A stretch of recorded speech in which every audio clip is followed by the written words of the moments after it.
Hello বন্ধুরা, চলে এসেছি আজকে আমরা এমন একটা জায়গায় যে তোমাদের খুব ভালো লাগবে। তোমরা অনেকে হয়তো জানো না যে শিলিগুড়িতে আমাদের এসছে উত্তরে খাইবার পাস, সেখানে আজকে এসেছি।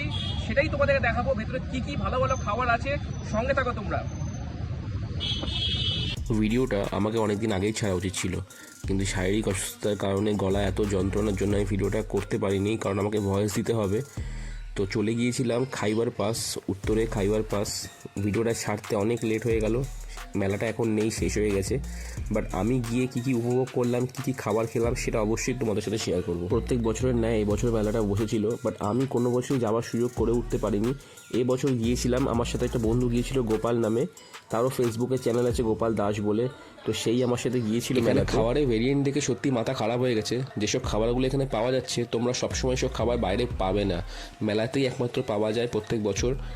আমার তো হেভি লেগেছে। যে মিষ্টিটা আমি খাচ্ছি সেই মিষ্টিটার দাম 40 টাকা নিয়েছে। বাইরেটা যতটা শক্ত, ভেতরটা ততটাই নরম, দারুণ খেতে, কোনো কথা হবে না। মেলায় ঘুরে ঘুরে প্রত্যেকটা খাবার দেখতে দেখতে আমাদের চোখে পড়ে গেল একটা ইউনিক ডিশ। এটা হচ্ছে ভেটকি কবিরাজি। দেখে আর নিজেকে কন্ট্রোল করতে পারলাম না, নিয়ে নিলাম। এটার প্রাইস ছিল 180 রুপিস। কিন্তু দুঃখের বিষয় হচ্ছে এটাই যে ভেতরের মাছের পরিমাণ একদম ছিল না বললেই চলে। খেতে মোটামুটি ছিল, বাট ওপরে ডিমের কোটিংটা থাকার জন্য খেতে ভালো লাগছিল। বাট যেটা মেনলি মানুষে খায় মাছের জন্য, সেই মাছটার পরিমাণ একদমই ভেতরে ছিল না। তো আমার মোটামুটি লেগেছে। প্রাইস 180 নিয়েছে, সেই তুলনায় ভেতরে কিছুই নেই। তাছাড়া ঘুরতে ঘুরতে দেখতে পাচ্ছ নানা রকম চিংড়ি মাছ, পিঠে, কাটলেট, অনেক রকম, বলে শেষ করতে পারবো না কী কী খাবার এখানে আছে। ঘুরতে ঘুরতে আমার দুটো নিউ ফলোয়ার্স পেয়ে গেলাম, খুব ভালো লেগে তাদের সঙ্গে দেখা করে। তাদের কোলে একটা ছোট্ট কুকুর ছিল, দারুণ লেগেছে, কোনো কথা হবে না। তারপর ঘুরতে ঘুরতে চোখে পড়ে গেল আমার এই চিকেন কাবাবটা।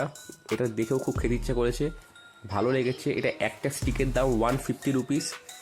এটাও খেতে মোটামুটি ছিল, যেমন আমরা আশা করি তেমন কিছুই না। বছরে একবার আসা মেলা, ভালোই লেগেছে, খারাপ বলবো না। খাওয়ার পরে গোপাল একটু আমার সঙ্গে ছ্যাবলাই মেরে নিল।